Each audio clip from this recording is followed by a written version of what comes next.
Assalamualaikum warahmatullahi wabarakatuh. Perkenalkan, nama saya Satrio Pringgondani dari kelas 1D Ilmu Komunikasi. Sebelumnya, terima kasih yang sudah menonton video ini dan terima kasih kepada Ibu Ferawati Fajrin, SPD MPD, selaku dosen mata kuliah Bahasa Indonesia Universitas Islam Syekh Yusuf Tangerang. Di sini saya akan menjelaskan tentang proposal penelitian saya yang berjudul Peran Baru Media Sosial dalam Berkomunikasi dalam menyelesaikan tugas EKT 2 mata kuliah Bahasa Indonesia. Peran baru media sosial dalam berkomunikasi, di mana media sosial adalah bagian dari perkembangan internet. Internet merupakan produk teknologi yang banyak dimanfaatkan oleh masyarakat. Sebagai produk teknologi, maka internet dapat memunculkan jenis interaksi manusia dan sosial sebelumnya. Jika pada masa lalu, masyarakat berinteraksi secara face-to-face communication harus bertatap muka, maka sekarang masyarakat berinteraksi sosial secara online, atau yang kita tahu pada saat ini yaitu daring. Di mana sekarang tidak perlu susah untuk mengirimkan informasi atau pesan, walaupun jarak dan waktu berbeda. Dengan perkembangan teknologi yang sangat pesat, cukup dengan mengirimkan contohnya pesan WhatsApp, yang sekarang pasti dipakai di seluruh dunia. Tak melihat itu tua atau muda, semua sekarang serba online dalam berkomunikasi. Karena pada hakikatnya setiap orang membutuhkan informasi sebagai bagian dari tuntutan kehidupan dan sebagai penunjang kegiatannya. Internet sangat bermanfaat bagi pemenuhan kebutuhan informasi. Internet sebagai media interaksi sosial telah terjadi di seluruh dunia internasional. Selanjutnya, ada definisi media sosial. Apa itu media sosial? Istilah media sosial tersusun dari dua kata, yakni media dan sosial. Media diartikan sebagai alat komunikasi, sedangkan sosial diartikan sebagai kenyataan dalam bermasyarakat. Media sosial menurut Kamus Merriam-Webster adalah bentuk komunikasi elektronik, seperti situs web untuk jaring sosial dan microblogging, yang memungkinkan pengguna internet membuat komunitas online untuk berbagi informasi, gagasan, pesan pribadi, dan konten-kontennya. Bukan hanya dijadikan sebagai sarana komunikasi, bahwa media sosial memiliki karakteristik seperti percakapan media sosial, yang memungkinkan penggunanya untuk dapat melakukan percakapan dua arah, dibandingkan dengan media tradisional yang menyampaikan informasi dengan cara mengirimkan konten atau informasi kepada audiens tanpa adanya tanggapan atau feedback langsung terhadap informasi tersebut. Media sosial dinilai sebagai sarana yang lebih baik. Contohnya pada kasus media tradisional, di mana surat menyurat, di mana si pengirim surat ini tidak langsung dapat balasan dari penerima surat, harus menunggu dulu pesan itu sampai.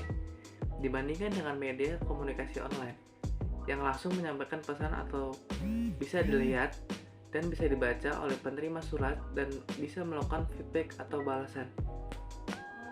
Media sosial sebagai media baru. Pada saat ini, media sosial sangat membantu seseorang untuk mengembangkan dan mempertahankan personal branding yang dibentuk agar sesuai dengan individu itu sendiri dan dapat tanggapan positif terkait personal branding yang dilakukan oleh individu tersebut. Bahkan sekarang dari rakyat biasa sampai elit-elit politik menggunakan media sosial untuk mengangkat citranya walaupun di dunia maya. Kehadiran media sosial semakin memudahkan manusia dalam berkomunikasi. Melalui media sosial, pola komunikasi masyarakat tidak lagi terbatas oleh ruang dan waktu. Dan dalam ilmu komunikasi, ini termasuk dalam komunikasi intrapribadi dan komunikasi intrapersonal, adalah penggunaan bahasa atau pikiran yang terjadi di dalam diri komunikator sendiri antara diri sendiri dengan suatu objek yang tidak tampak. Tapi dalam berkomunikasi kita harus bijak dalam menggunakannya. Selanjutnya ada bijak dalam menggunakan media sosial. Di era globalisasi ini, media sosial memegang peranan penting terhadap bersosialisasi dan berkomunikasi. Hanya dalam satu genggaman, seluruh manusia di muka bumi ini bisa dengan mudahnya bertukar informasi, mengakses gambar atau video, hingga pengetahuan baru tanpa batas. Beberapa media sosial yang kita gunakan kemudahannya seperti Instagram, YouTube, Twitter, WhatsApp, Facebook, dan lain-lain. Saking mudahnya, kita sering lupa diri dan menghabiskan waktu dengan scrolling medsos. Di samping itu, sekarang marak pula terjadinya penyalahgunaan media sosial seperti penyebaran hoax, berita tidak benar, penyebaran ujaran kebencian, dan hal-hal fatal lainnya yang bisa merugikan orang banyak. Melalui beberapa cara ini, menggunakan media sosial secara bijak dan bertanggung jawab. Yang pertama ada saring konten yang dibagikan. Perlu kita sadari bahwa akun media sosial kita bisa dilihat secara publik, termasuk semua postingan di dalamnya. Oleh karena itu, kita harus lebih bijak dalam memilih konten-konten yang sebelum diunggah. Pilihlah konten yang mengedukasi dan mendidik, yang bisa diterima di masyarakat. Juga harus tahu sasaran penonton konten itu dan saring konten sesuai dengan batasan umur penontonnya.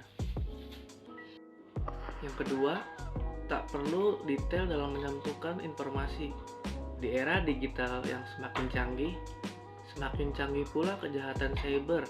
Tak perlu detail memberikan informasi, apalagi data pribadi kita di setiap postingannya yang kita upload. Seperti yang marak saat ini, seperti foto selfie dengan KTP. Itu bisa memunculkan kejahatan cyber, seperti data pribadi kita disalahgunakan untuk hal-hal yang tidak diinginkan. Yang ketiga, jaga etika. Media sosial memang memberikan kebebasan bagi para penggunanya, tetapi bukan berarti bebas pula dalam beretika. Jaga selalu etika, sopan santun, dan selalu bersikap respect terhadap teman, orang-orang yang terkoneksi di akun media sosial kita. Hindari penggunaan kata-kata kasar yang mengandung unsur sara, dan hormatilah orang lain sebagaimana kita ingin dihormati. Maka dari itu, media sosial sebagai media baru dalam berkomunikasi pasti ada yang namanya positif dan negatifnya. Kita sebagai pengguna media sosial harus pintar dan bijak menggunakannya. Gunakanlah media sosial untuk berkomunikasi dan mencari informasi, dan hentikan yang namanya hoax, ujaran kebencian, karena itu bisa menimbulkan perpecahan. Mungkin cukup sekian presentasi proposal penelitian saya yang berjudul Peran Baru Media Sosial dalam Berkomunikasi. Kurang lebihnya mohon maaf. Wassalamualaikum warahmatullahi wabarakatuh.